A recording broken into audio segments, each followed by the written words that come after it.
मैं भारत को भारतीयता की मान्यता के आधार पर फिर से खड़ा करना चाहता हूं, उस काम में लगा हूं।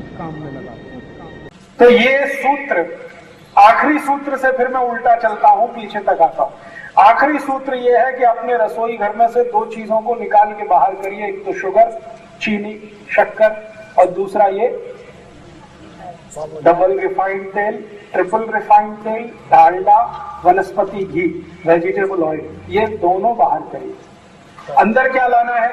स्वयं पाक घर में लाना है गुड़ या तो काकवी, और तेल के रूप में तो जो भी शुद्ध तेल आपके आसपास निकलता है उसको, ये दोनों घर में लाना है, और ये दो बाहर से भोजन में इसका कल से ही अगर करेंगे तो बहुत अच्छा लाभ मिलेगा आपको। आप में से किसी को भी अगर डायबिटीज है, किसी को भी गुर्दे दुख रहे हैं, किसी को भी कमर दुख रही है, ये कल से ही शुरू कर दीजिए। शक्कर बन, गुड़ चालू, शक्कर बन, काकवी शुरू, और ये रिफाइंड तेल बन, शुद्ध तेल शुरू। मैं 15 दिन की आपको गारंटी दे रहा हूँ, 15 से ज्यादा दिन नहीं लगेंगे। 15 दिन के बाद आप अपनी शुगर टेस्ट कराना, पहले से ज्यादा बेहतर स्थिति होगी। और 2 महीने बाद कराएंगे तो शुगर हो सकता है नॉर्मल ही हो जाए, बिना इंसुलिन के, बिना औषधि के। ये गुर्दे दुखना अपने आप बंद हो जाए, कमर दुखना अपने आप बंद हो जाएगा, पेट में एसिडिटी अपने आप खत्म हो जाएगी, ये चला ही जाएगा। शरीर आपका पहले से बहुत अच्छा हो जाएगा। चाय में भी गुड़ की चाय बनती है कि नहीं? और वो शक्कर से अच्छी होती है, टेस्ट में भी अच्छी है। गुड़ की चाय पीजिए, काकवी की चाय पीजिए।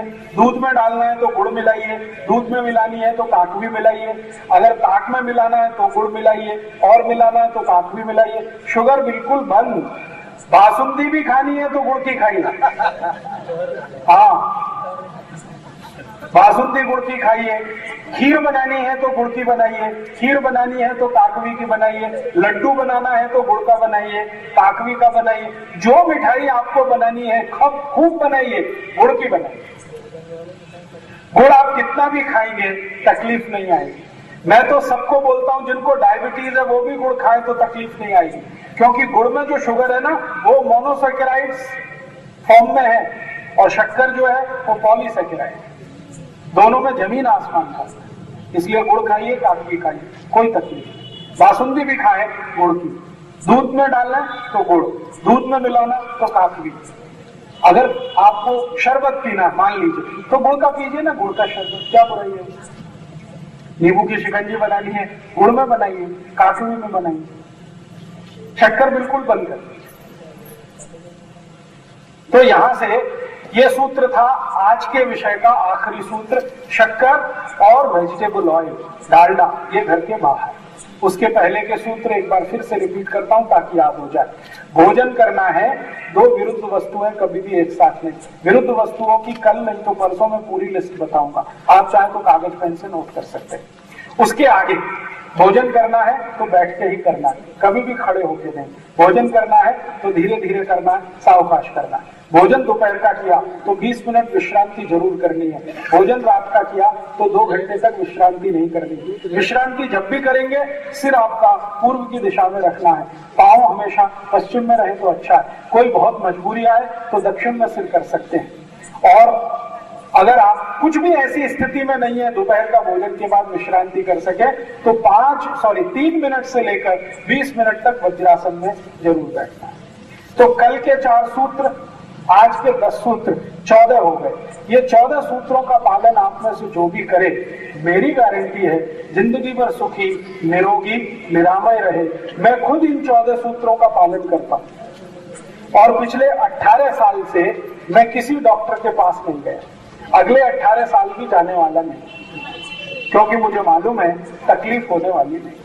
तो आप भी अगर अपने जीवन में ये धारण करेंगे तो बहुत अच्छा होगा। आज के लिए इतना, कल फिर आपसे 8:30 बजे बात करूंगा।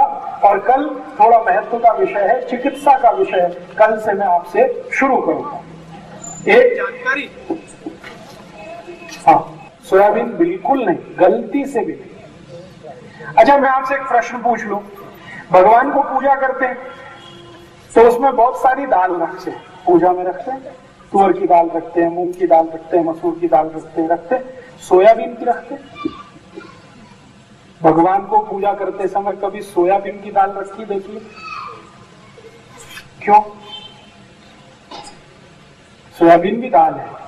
चने की दाल रखते हैं, मूंग की दाल रखते हैं, उड़द की दाल रखते हैं, तुअर की दाल रखते हैं, मोठ की दाल रखते हैं। सोयाबीन की दाल कभी देखिए भगवान के सामने रखी हुई पूजा करने की? नहीं।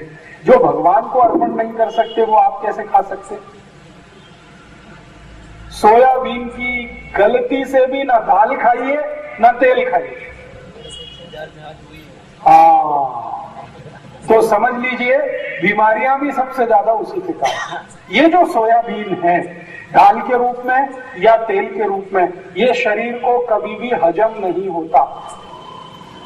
या दूसरे शब्दों में कहूं तो सोयाबीन का कुछ भी आप खाएं, शरीर उसको डाइजेस्ट नहीं कर सकता, उसका पाचन नहीं कर सकता, क्योंकि उसको पचाने के लिए जो कुछ एंजाइम्स चाहिए वो है ही नहीं मनुष्य के शरीर में। तो आप बोलेंगे फिर ये किसके लिए है? सोयाबीन को पचाने की ताकत सिर्फ डूकर में है और किसी में। डूकर के पोट में एक एंजाइम बनता है, वो सोयाबीन को पचा सकता है। बाकी किसी के भी शरीर में वो एंजाइम नहीं है जो सोयाबीन को पचा सके। आप कहेंगे सोयाबीन में तो प्रोटीन है। हाँ प्रोटीन है, लेकिन प्रोटीन को डाइजेस्ट करना पड़ेगा, उसके लिए जो एंजाइम चाहिए वो पोट में है ही नहीं। इसलिए मनुष्यों को सोयाबीन का तेल, सोयाबीन की दाल, सोयाबीन का कुछ भी, सोयाबीन का अगर वो आता है ना दूध आजकल आने लगा, ये सब निषिद्ध है आपके लिए। आप कभी मत खाना है, कितना भी सस्ता मिले कभी मत खाना, और कितना भी महंगा मिले तेल खाना, मूंगफली का हो, तिल का हो, सूरजमुखी का हो। नहीं तो मैंने आपको कहा एक तेल आता है सरसों का, सरसों का तेल इधर चलता, राई का तेल जिसको कहते, नहीं चलता तो छोड़ दो, जो आपके यहाँ चलता वही लो, लेकिन शुद्ध तेल खाना। ये वेजिटेबल ऑयल भी है ना, ये भी तो तेल ही है ना, ये नहीं खाना था। डालडा, या डालडा जैसे नाम से आता है, गगन, तरंग, नंबर 1, हनुमान जी, ये और वो, ये सब खतरे ही खतरे हैं, जहर ही जहर। एक जानकारी छोटी सी कि जितने सूत्र मैं बता रहा हूं उन पर आधारित पुस्तकें हैं। स्वदेशी चिकित्सा, सौंदर्य चिकित्सा, अष्टांग हृदय के आधार पर चिकित्सा, वो पुस्तकों के रूप में आप ले सकते हैं। 6-7 पुस्तकें। और मेरी व्यक्तिगत अपील है कि हमारे अभियान, हिंद स्वराज अभियान का, हमारे बहुत सारे कार्यकर्ताओं का बनाया हुआ खादी का कुछ कपड़ा यहाँ आया है। आप अगर उसे खरीदेंगे तो हमारे आंदोलन को और अभियान को कुछ फंड्स उसमें से मिलेंगे और उससे हम अपने काम को आगे चला सकेंगे। हम किसी से डोनेशन नहीं लेते हैं, लेकिन खादी बेचकर जो फंड्स आते हैं उससे इस अभियान को आगे बढ़ाते हैं। तो खादी भी है, पुस्तकें भी हैं, आप लें। आपका आभार, बहुत धन्यवाद। कल हम आएंगे, ठीक समय से आने की कोशिश करेंगे तो ज्यादा बताने में सुविधा होगी। धन्यवाद। दोस्तों सबसे पहले तो चैनल सब्सक्राइब करें, फिर लाइक, कमेंट और शेयर करें। और हाँ, हमारा एंड्रॉयड ऐप डाउनलोड करना ना भूलें।